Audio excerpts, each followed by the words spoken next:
Deciding if the modern Leica Summicron 28mm lens is right for you isn't a question of worth, it's a question of value. And look, some of you may have just leaned in and thought, wait a minute, isn't that the same thing? Is it?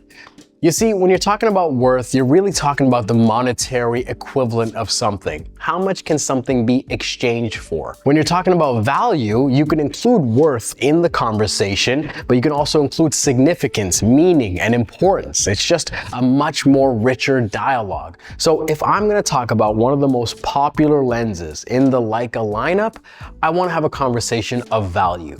I've had this lens for nearly a year, and each time I was using it, I found myself just getting closer and closer with my camera, almost as if this thing was imbued with the ghost of Robert Capa. I found myself just inching incrementally closer wherever I was using it. It provides a bigger canvas, sort of, that you just have more room to play with and to fill up, or to subvert and go minimal. Look, this Summicron, I think there's something unique about this compared to some other lenses in the lineup, where it shows pretty much no chromatic aberration, has distortion well under control, and delivers incredibly sharp images that are, at least what I would say, plenty sharp. And what I also appreciate, what separates lenses like this from much more cheaper alternatives, there's no strange color shifting that's happening. You can get consistent results. I'd use this lens in all kinds of environments, both photo and video,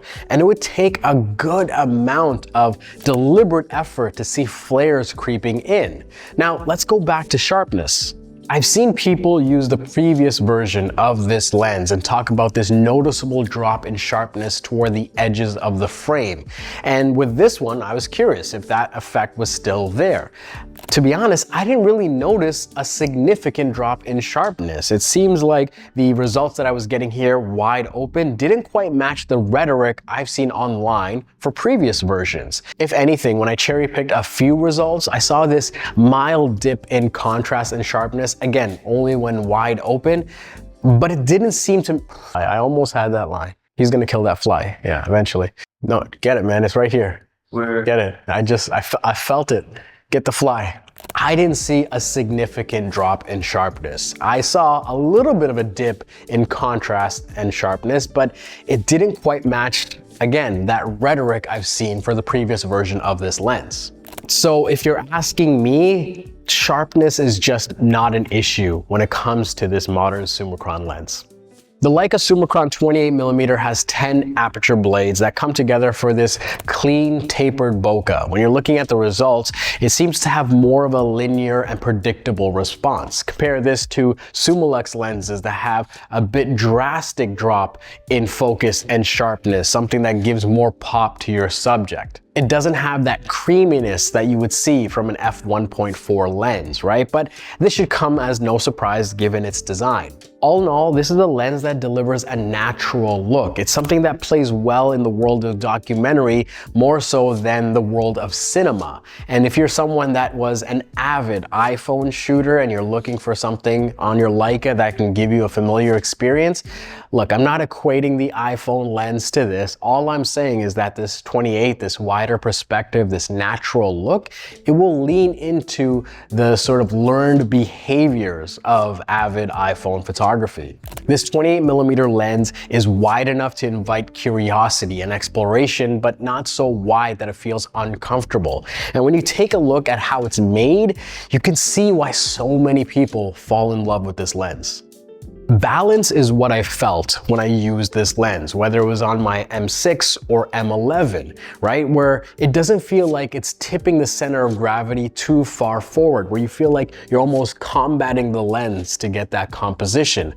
I would be darting in and out of situations, high, low, left, right, whatever you want to say, and it just felt nimble. It didn't feel like I was fighting this lens to get the shot, and that's something that if you are capturing often and really quickly, maybe you're going to be using a lot of zone focusing, stopping this down to 5.6 to 8, it feels really good for that traditional Leica experience. I don't know if zone focusing is a traditional experience. I don't know, maybe more people actually use the viewfinder. But for those of you that rely on zone focusing and rely on being able to shoot without having to look in through the rangefinder here, it makes for a great pairing.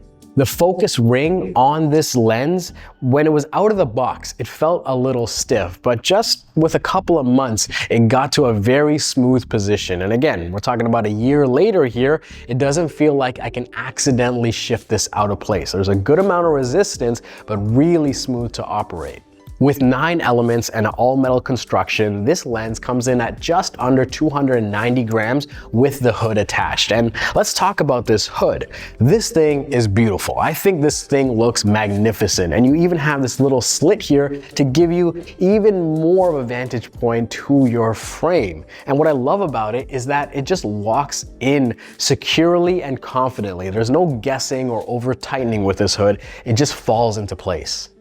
I had to think about what were the weak points, or what were the challenges of this lens. And then I realized I was probably looking at it wrong. So instead, let's look at why someone would not invest in this 28mm lens.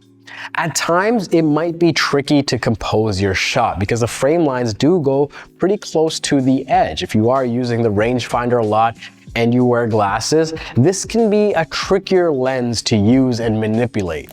Also, this lens, it only focuses as close as 0.7 meters. And while that might be okay for some lenses, this is something that really makes you want to get closer to your subject. And I often found myself hitting that wall where I couldn't get closer. And sure, you could crop and get the image, but from a successor to this lens, I would love to see a future version that could get a little bit closer to the subject. And finally, while it didn't bother me at all, it didn't deter me from trying to get the shot, this lens has no official weather sealing. And that still is something that bothers some photographers, especially if you're investing quite a bit of money. That's totally fine.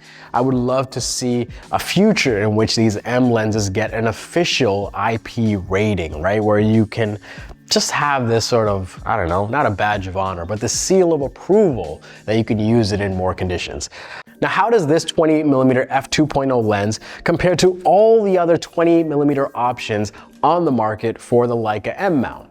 If you're asking me if you simply want the best option, you are making a career of this focal length, this is something that you use for your work, for your prints, or just for your passion, well, the Summilux, at least in my opinion, sits at the top of the list, that 28mm f1.4. If you're looking for something that's smaller, lighter, easier to use, more affordable, you have to take a look at the Elmrit 28mm f2.8. Not a significant departure in terms of your ability to open up that aperture, just to stop less, but something that's gonna give you a great result, and I think even easier to focus with. The optical results, I think there is such a small gap that most people wouldn't even notice the difference. What if you want something that has less of a clinical response? You want something that has more of a vintage look to it, both in terms of results and the design? Then look at the Summicron 28mm f5.6. This thing looks absolutely cool. It is fun to use. It has an extremely low profile, and it has more of a vintage look to it, especially if you're going to be using a lot of film, a great lens to look into. And let's not forget all the other options you have from competitors in the market like Voigtlander and Zeiss that produce great lenses that deliver fantastic results and, can be just as capable in all kinds of environments. When it came to this Summicron 28mm and thinking about, what makes this a lens worth investing in, this Summicron felt like the best balance of a lens for someone that shoots often. If you want something that works incredibly well, delivers amazing results, that performs pretty damn good, even in low light situations, isn't so big and cumbersome that it's outweighing your camera body, and it's something that you feel like you're gonna shoot a lot and put a lot of mileage on it and develop a bit of a story to, this seems like the best investment. If you're thinking about whether this lens is right for you, I would think long and hard about where you find yourself capturing most often, how often you are capturing, and how much this focal length means to your journey. Those three things together should give you a pretty clear indication on whether this lens is right for you. Okay, quick pause on the video because I gotta give a shout out to Capture One. Anytime I'm putting one of these videos together, I'm searching through weeks, months, and sometimes years worth of projects to find the images that I need to put this production together, right? And that is just so much easier with Capture One and sessions, and just being able to treat your projects like files and folders makes it easier to move between machines and edit wherever you wanna go. And to be honest, there's no affiliate link here. It's just a link to their homepage if you're curious. I'm able to manage all these projects across all these cities, all these countries, over all these years with all kinds of clients because Capture One does all the heavy lifting and I can just do what I do best. So if you haven't already, check out Capture One Pro for yourself and see if it actually makes a difference for your work. So enough of that, I don't know, just me waxing poetic. Let's get back to the video. The Leica Summicron 28mm f2.0 is not a lens you get for character, okay? It doesn't have any weird aberrations or flares that give it a bit of an identity. There's no super creamy dreaminess to the bokeh, to the look. It is a clinical and precise tool that makes for an excellent companion to your journey. This is a lens that I found myself, especially over the last 8 months, using a ton. It was nipping at the heels of my 35mm f1.4 in terms of how much time it got on the front of my camera. I loved using this lens and figuring out how to fill up the frame or even stepping back and setting up the scene. And I just found myself, anytime I had this on the camera, it was just making photography fun for me. I just picked it up and just started shooting away, just going on my own little journey, trying to discover what I was gonna do with this next. This Summicron gives you a wide canvas and you start to ask yourself, how will you fill up the frame? What will you put in? What will you take out? Where will you stand? Are you willing to get closer? It comes together for something that just feels at home on a rangefinder camera. If you're asking me, I think this is a lens for that speedy shooter, the adventurer, the ones that love to play with distance and depth, weaving through the world like a romantic, trying to chase down that next great frame. It delivers just enough depth and versatility while being light and nimble that it can catch you by surprise too. Quite simply, this Leica 28mm is a damn good lens that'll reward the daring photographers.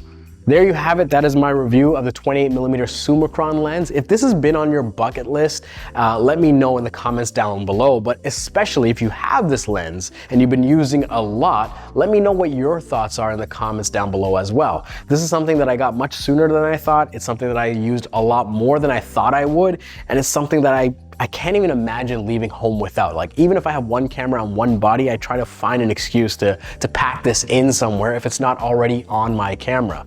So yeah, I got a bit of a love affair for this lens. It hasn't knocked out the 35 on the top of my list, but it's close.